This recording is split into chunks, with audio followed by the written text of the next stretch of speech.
Bill Bates is one of the most beloved Dallas Cowboys players ever. So how did an undrafted free agent have 15 successful seasons where he literally changed the dichotomy between special teams and elite players in the National Football League? There was not a Steeler receiver anywhere near this ball. Here comes Bates. He'd been lined up in that linebacker position. In this video, I'm about to take you on a journey where you've never been before. If you stay with me till the end, I promise, you will see Bill Bates in a different way, which will make you question everything you think you know about Bill Bates. He starts to cover, then he starts to rush, and then Omi knocks the pass down, stays in on special teams, makes tackles, blocks. I'll tell you, the fans are starting. He's a cult hero, right? When Bill Bates came into the league, he was a vicious hitter who had elite experience at both strong and free safety positions. Bates made the All-Sec team in back-to-back seasons. Bates was invited to visit the combine but ran a slow 40. Hey, you never know what's going to happen, and people can count you off, but as long as you have a chance, and as long as you have a uniform, then they can't write me off. Although he went undrafted and was selected to play in the USFL, he chose to sign with the Cowboys as an undrafted free agent. In 1983, Dallas ran a 40 defense, which consisted of 7 defensive backs and 4 down linemen. It was a substitute for some of the failures in the famous flex defense. Landry also created the defense to answer the evolution of the passing game that was sweeping the league in the late 70s and early 80s. Play for you. See the big rush there? The ball, look at the adjustment he makes on the ball. He was looking over his other shoulder. Those touchdown passes, 48 regular season. Those yards gained, 5,084. Those are all NFL records for young Dan Marino. That's not an arm, that's a gun. You got to have a permit to carry that thing. Early in the evolution of the 40 defense, going back to 1978, in the first years, he employed 6 defensive backs with 1 middle linebacker. The middle linebacker position was initially filled by Mike Hegman. It became interesting when Aaron Mitchell, a defensive back, played alongside Hegman as a linebacker. They fake. Sims outside. One single back, or Brown for me, or Brown for me. Look like this play. Get after it. That's the guy, right? You know, watch it. All right? That's about 38 club. See that the questions are asked by Dennis Thurman, answered by Scott. We don't want to eavesdrop, but that's interesting. Blitz and didn't. Let's see what they do this time. They do. It's up. Picked off by Cliff Harris. Like Bradshaw, but he's young. This time the young man from Morehead State throws it into traffic. There are at least 3 people now that are looking for this play. It's Spike.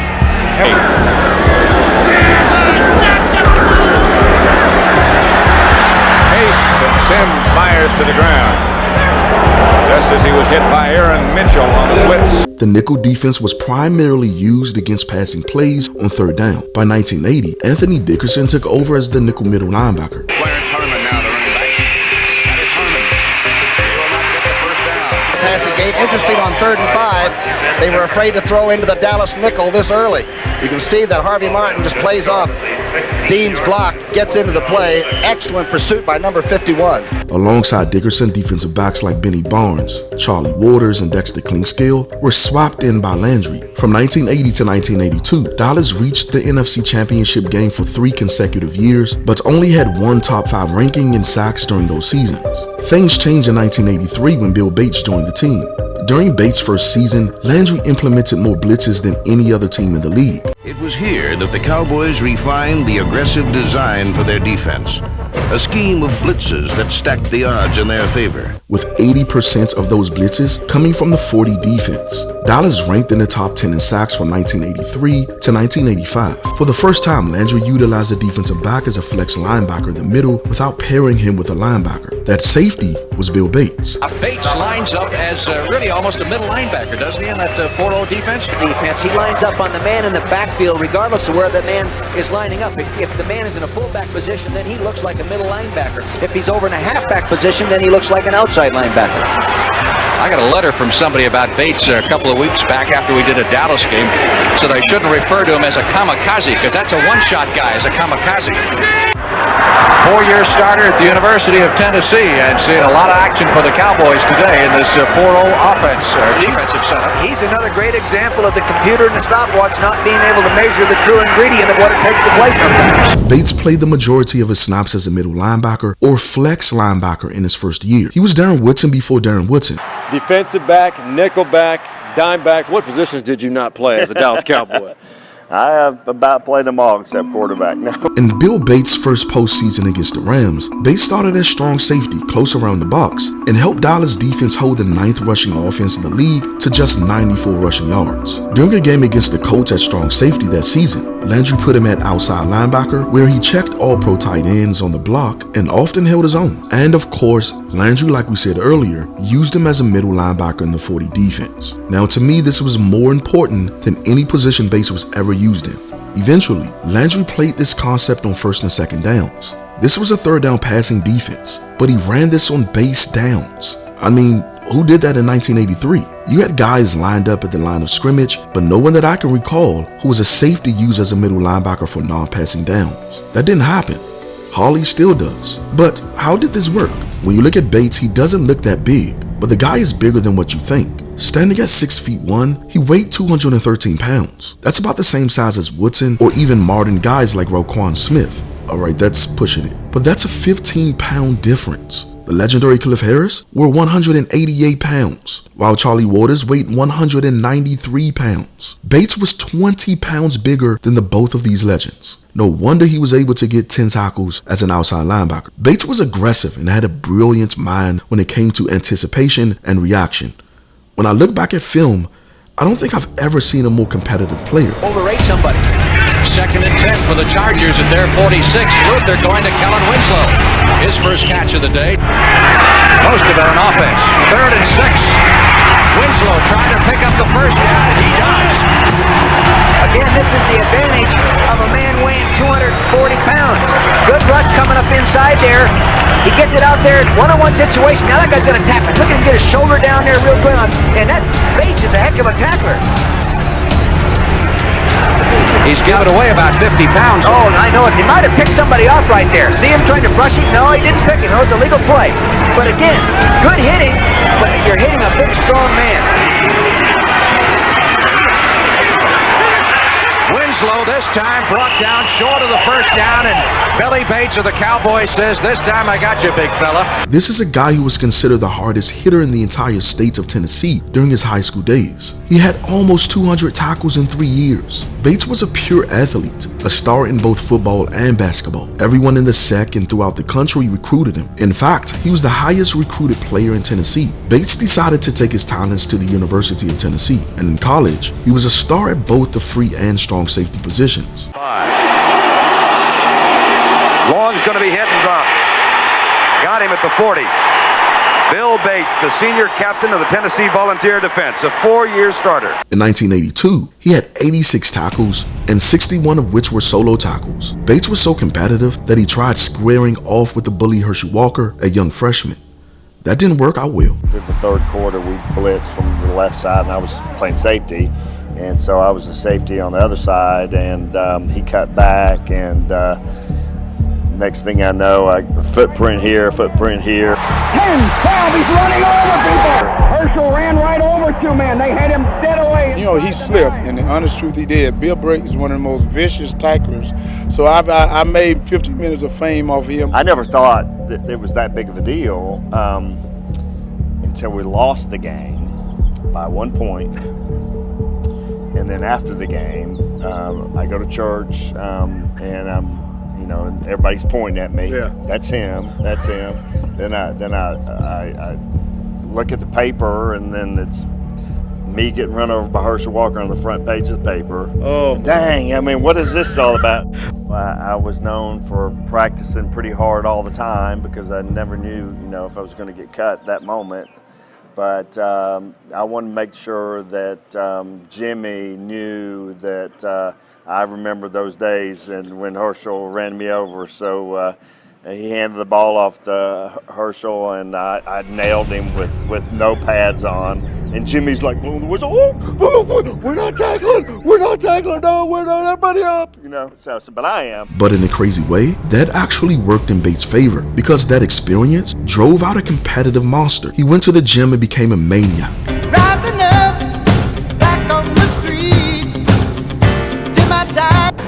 train those muscle fibers to actually, charge at a different or faster rate, and that's going to help your mind to say, hey, I can run faster. He built muscle and vowed to never let that happen again.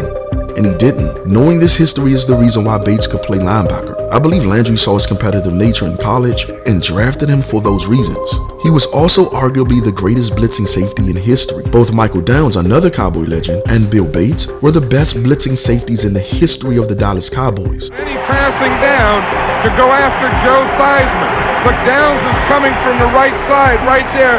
He has Theismann. Theismann makes a nice move getting out of it. But boy, does he take a shot as he throws that ball. Woo. Downs and Bates both came on the blitz. Bates applied the hit. Bates, along with Downs, was one of the main reasons why Landry's 40 defense was so successful in the mid-80s. Between the two players from 1983 to 1985, they had 16 sacks in that time period. Bates had 4 sacks in his rookie season. That was second in the league among defensive backs in sacks that year. The next season in '84, he had 5 sacks. That was a franchise record for defensive backs in Cowboys history. Bates again was second in the league among all defensive backs in sacks that year. Ball as a quarterback.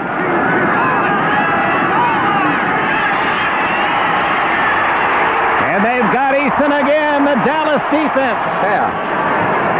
Chance to watch them in action. Randy White, number 54, going to this side. Eason stepping up, and Bates, who had delayed in the secondary, just came up and closed the gap on him. No one open downfield. 13 and third downs, and this won't be an easy shot. 3rd and 13. In trouble is Eason. Just does stay on his feet, and down he goes again. Now, think about this for a second.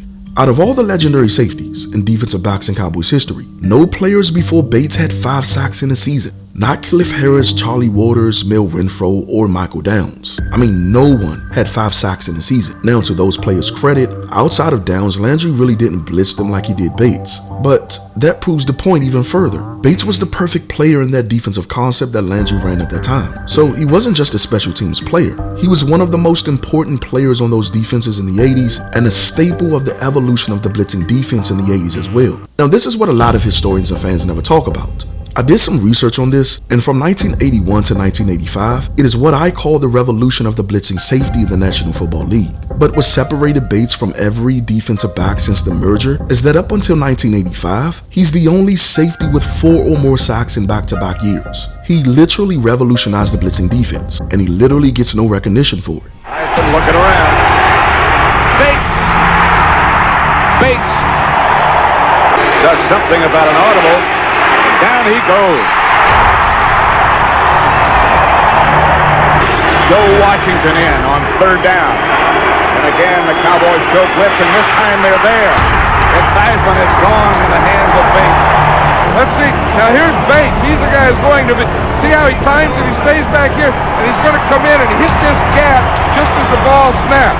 Watch him. He sneaks up, sneaks up, sneaks up. The ball snaps. Center blocks right. Left guard blocks left. That's 9 sacks in 2 seasons, which is more sacks in a 2-year period than any safety in Dallas Cowboys history. In fact, he had 15.5 sacks in his first 5 years. That too is more than any safety in Cowboys history and more than any safety in the history of the NFL in a 5-year span other than Jamal Adams. Let me say that again, just in case you didn't hear me. Outside of Jamal Adams, Bates had more sacks in his first 5 years than any other safety's first 5 years in history. Before Jamal Adams came some 20 years later after Bill Bates retired, he was the only one with 15.5 sacks in his first 5 years. Now, take a look at this list. These are the top 13 safeties in sacks to ever play. Bates is tied for 11th in history with a total of 18 sacks. But pay attention to those players ahead of him.